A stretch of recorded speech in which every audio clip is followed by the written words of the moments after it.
ఒక ఊరిలో హర్ష అనే అబ్బాయి ఉండేవాడు. అతను చాలా అల్లరి, బాధ్యత లేని కుర్రాడు.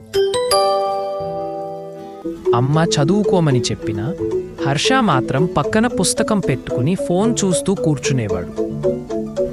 అమ్మ రాగానే వెంటనే పుస్తకం తెరిచి చదువుకున్నట్టు నటించేవాడు. నాన్నే హర్ష బాబు కొంచెం పనిలో సహాయం చేస్తావా అని అడిగితే హర్ష మాత్రం నేను క్రికెట్ ఆడాలి నాన్న అని చెప్పి బయటికెళ్ళిపోతాడు.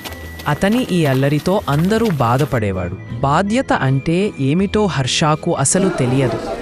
ఒకరోజు ఊరిలో సంక్రాంతి పండగ వచ్చింది. అందరూ కలిసి ఊరిని శుభ్రం చేస్తున్నారు, అలంకరిస్తున్నారు.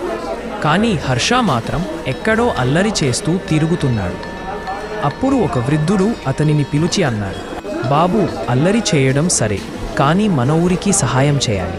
అప్పుడే అందరూ నిన్ను ఇష్టపడతారు, గౌరవిస్తారు. ఆ మాటలు హర్ష మనసులో మోగాయి. తన తప్పు గ్రహించాడు. తరువాత హర్ష తన స్నేహితులతో కలిసి ఊరిని శుభ్రం చేశాడు. పండగ కోసం అలంకరణల్లో సహాయం చేశాడు. గాలిపటాలు పెట్టాడు, బొమ్మలు వేశాడు. అందరూ సంతోషంగా హర్ష ఇప్పుడు మారిపోయాడు, చాలా బాగా చేశాడు అని ప్రశంసించారు.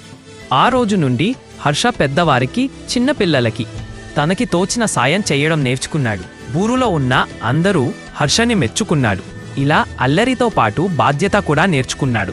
ఈ కథలోని మోరల్ నీతి ఏమిటంటే, బాధ్యత తప్పించుకోవడం సులువు, కానీ బాధ్యత తీసుకున్నప్పుడే నిజమైన ఆనందం, సంతోషం దొరుకుతుంది.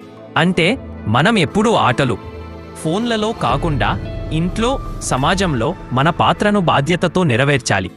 అప్పుడు మనకే కాదు, మన చుట్టూ ఉన్న వాళ్ళకి ఆనందం కలుగుతుంది.